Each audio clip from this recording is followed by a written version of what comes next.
দর্শক মণ্ডলী, আমরা দেখতে পাচ্ছি বিশ্বনাথ ব্রিজের উপরে একজন লোক দৃষ্টি প্রতিবন্ধী, দুইটা হাত যার নাই। পৃথিবীতে মানুষের হাত পাও যদি না থাকে মানুষ অচল হয়ে যায়, কিছু করতে পারে না। আর উনি দুইটা হাত নাই, তারপর উনি ভিক্ষা করতেছে না, উনি ওনার বাদাম বিক্রি করতেছে। ভাই, আপনি দুইটা হাত নাই, আপনাদের ভিক্ষা করতে পারতেন, কেন করতেছেন না? আসসালামু আলাইকুম। ভিক্ষা বিধি করা ভালো জিনিস না।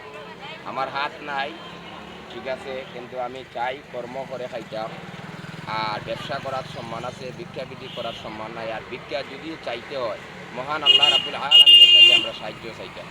হাত পাত তুলে আল্লাহর কাছে হাত করতাম, হাত তুলে আল্লাহর কাছে দোয়া করতাম, রব্বুল আলামিন আমাদেরকে হেফাজত নসিব করে। সুপ্রিয় দর্শক মণ্ডলী, আসলে সুন্দর একটি অসাধারণ একটি কথা বলেছেন। যারা দেশের বাহিরে যারা আপনারা যারা দেখতেছেন, যারা দেখবেন, সকলকে জানাচ্ছি আন্তরিক অভিনন্দন, ভালোবাসা।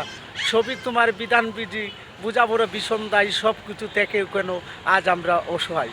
সুপ্রিয় দর্শক মণ্ডলী, মানুষ মানুষেরই জন্য, জীবন জীবনেরই জন্য। পারিব না এই কথাটি বলিও না, আর একবার না পারিলে দেখো শতবার। সুপ্রিয় দর্শক মণ্ডলী, দশে মিলে করি কাজে, হারি জিতেই নাহিলে আজে। দেখেন, একজন দৃষ্টি প্রতিবন্ধী, উনি পারলে ভিক্ষা করতে পারতেন, উনি ভিক্ষা না করে বাদাম বিক্রি করতেছেন। সুপ্রিয় দর্শক, আপনারা দেখতে পাচ্ছেন ওনার দুইটি হাত নাই, আপনারা সরাসরি দেখতে পাচ্ছেন। সুপ্রিয় দর্শক, উনি বাদাম বিক্রি করতেছেন।